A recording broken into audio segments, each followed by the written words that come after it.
여기 들어와 있으면 마음이 편해지네. 그죠?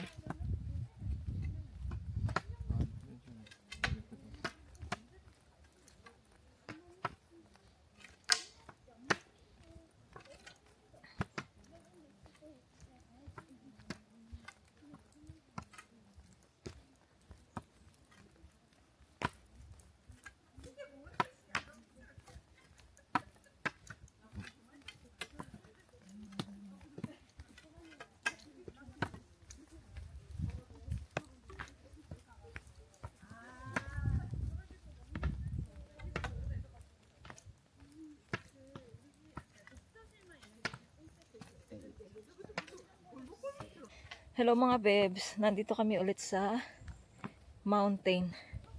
Naglalakad ulit kami. At saka, aray ko. At saka yung salamin ko mga bebs, hinahanap namin. Aray! Hinahanap namin. Baka sakaling makita. May nakita silang ibang salamin, kaya lang di naman sa akin yun. Nandun siya sa office. Sa information. Pero, hindi yun. So alam ko dito lang ako nagbukas. Abi ara 여기까지. 여기까지. 좀 더 내려오죠. 조금 더 내려도 올라가잖아. Ayun dun sa kasi ako nagpalit ako ng sunglass kahapon. Tapos nilagay ko nilagay ko sa bag ko, pero hindi ko pala naisara yung bag ko. So nalaglag siya. Nasa lalagyan naman yung salamin mga bebs, kaya baka nawalis nila.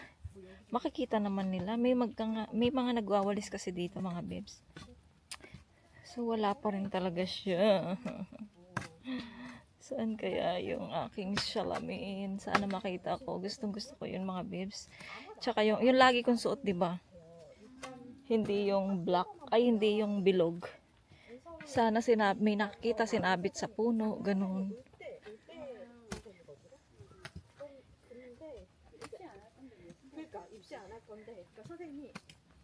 Sana makita namin. Si Mr. na una na, ayun. Dito lang ako. Hindi na ako sasama hanggang dulo kasi pagod eh. Yan, dito lang kami maghintay kay Mr. Yan, may mga tao din, marami.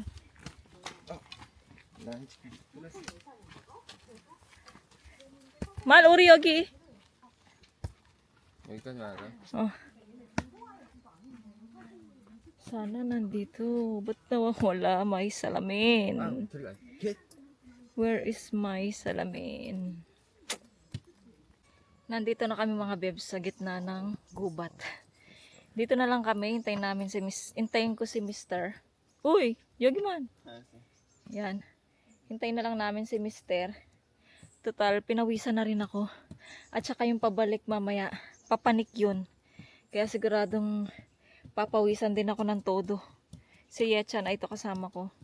Si Mr. lang ang bumaba hanggang dulo para tignan yung aking salamin. Naririnig mo yung mga ng mga ibon, no?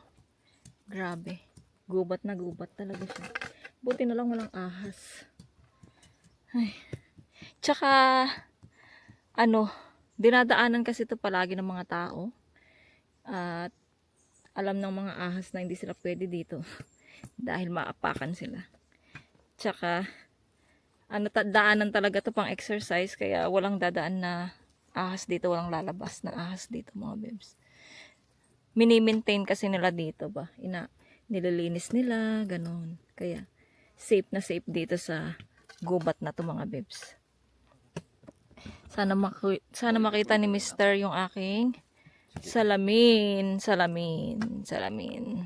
Update tayo later mga bebs.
bebs, dumating na si Mr. Hinintay kasi namin siya, no? Wala, hindi nakita yung salamin ko doon. Choki, opso kaya ko. Puri washing dyan. Doon kaya sa ano, kung saan kami nag-uugas ng paa. Sana nandun sa mga cabinet. Sana nilagay doon. Kasi nga, doon unang nalaglag yung aking baterya ng camera ko. Buti nakita din ni Mr. Kung hindi, wala yung battery, yung ano, battery ng camera. Baka doon din siya nalaglag. Ewan ko, sana lang. Kasi sayang din yung salamin na yun. So, update tayo later mga bebs. Nakikipag-chikahan si Mr. Hello mga bebs, update tayo. Hindi na ako nakapag-update magmula nung kanina ba yon? So ngayon, update tayo. Meron tayong parcel na bubuksan natin. Ay, sana kasya sa kanya. 170. Asa na yun? Jagger to mga bebs para kay Yeram. Binilhan ko pa rin siya kahit na sabi ni Mr. wag na. Pero binilhan ko siya. Naku na, maliit naman pala siya. Sana kakasya sa kanya to. 170 na to eh. Patry ko nga. Yeram, iruso? Saan ka iruso? Iruso man! Ay, okay. Ano ito mga? Okay. So, kasya naman pala mga bebs. Kasya naman pala sa kanya, kaya ayos lang. Tsaka pang ano naman siya eh, pang summer. Ito yung isusuot niya pa uwi mga bebs. Yan, binilhan ko na siya ng jogger. Hello mga bebs, nagigisa ako ng kamatis with, ayan, kamatis, maraming kamatis. Tapos, merong talong. Tapos, yung onion leaves. Tapos, sibuyas. So, ginigisa ko na itong ating bawang. Pang ano yan, sauce ng, ay ano namin, parang gulay na rin siya na pang ano, pang partner sa ating nilulutong isda. Kasi nag-air fry ako mga bebs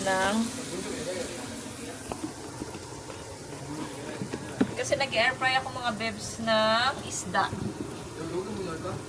Kaya ayan, nasunog na. Ayan. Masarap to mga bebs. Yung ating pagulay dyan. Simpleng gulay. Diba? Magbili pa tayo ng mantika. Ito yung ginagamit ko mantika, yung spray. Ayan. Later, yung ano, yung kamatis. Tapos yung, lagyan ko siya ng patis. Ayan, lagyan natin yung kamatis, mga bed. Diba? Pwede din lagyan ng itlog, pero okay na yan. Huwag na natin lagyan ng itlog.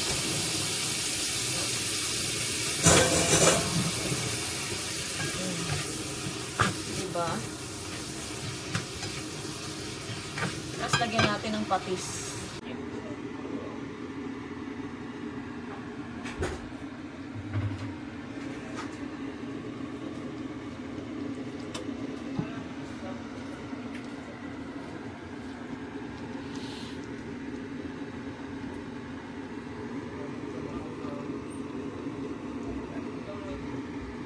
So, ayan ang mga bebs yung ating kamatis. Nilagay ko na dyan.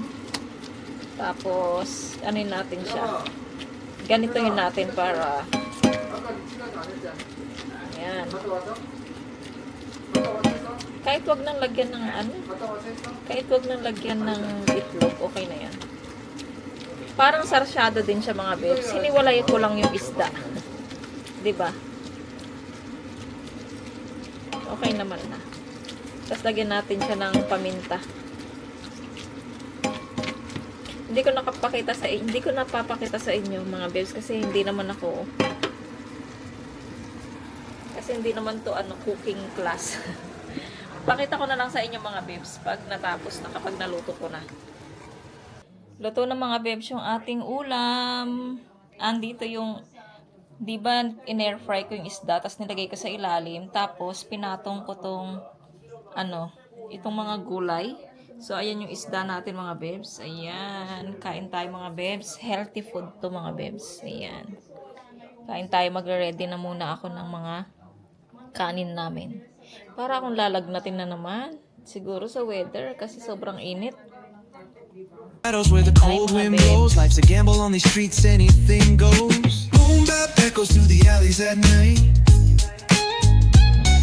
Soulful samples lift the darkness to light. Deep kicks pound like a heartbeat fight. These gritty vibes keep my story in sight. Graffiti on the walls paint the struggle in. So, ayun na nga mga bebs. Tapos na kaming kumain kanina pa. Mag-aalas 9 na. Tapos, nag-Q-Tex ako mga bebs. Kakatapos ko lang maglagay ng Q-Tex. Tapos, ano pala, yung salamin ko, hindi ko na talaga siya nakita. Pero, balik-balik pa rin kami doon tomorrow. Kasi nga, nag-exercise kami, di ba? So, baka tomorrow makita namin. Tapos, binilhan ako ni Mr. ng salamin, panibagong salamin sa Kupang. At ipapagawa din namin siya. Bali yung frame lang yung kailangan ko mga bebs. Kaya yung parang kahawig din siya nang nawala ko, pero iba yung konting merong iba naman pagkakaiba siya. Ayun, tapos pag dumating siya sa Sabado yata darating yung in-order ni Mr. Tapos ipapagawa namin doon sa sa paggawaan ng salamin sa mata, tsaka papacheck up ko ulit yung mata ko. Kasi ito pag ginagamit ko siya, parang lalong sumasakit yung ulo ko mga bebs. So ayan, mag-e-end na siguro ako ng vlog dito mga bebs. Konti lang yung vlog natin sa araw na ito mga bebs. Maraming salamat. Maraming salamat po sa mga bagong nagsusubscribe sa akin. Maraming salamat po sa inyo. And thank you naman po sa mga dati kong mga subscribers, sa mga magsusubscribe pa, sa mga sumusuporta sa akin. Maraming salamat po sa inyo. At ayun po. So abangan nyo po kami sa Philippines. Malapit na mga bebs. Ayan. So mag-end na ako ng vlog. Kung bago lang po kayo sa aking channel, please subscribe to my channel and hit the notification bell para po lagi po kayong updated sa aking mga video. Bye! See you po sa aking next vlog. Be nice and be good. Pasensya na kayo sa mukha ko. Naka-face pack na tayo. Good night guys. And good morning sa inyo. Kung saan man kayo naroon.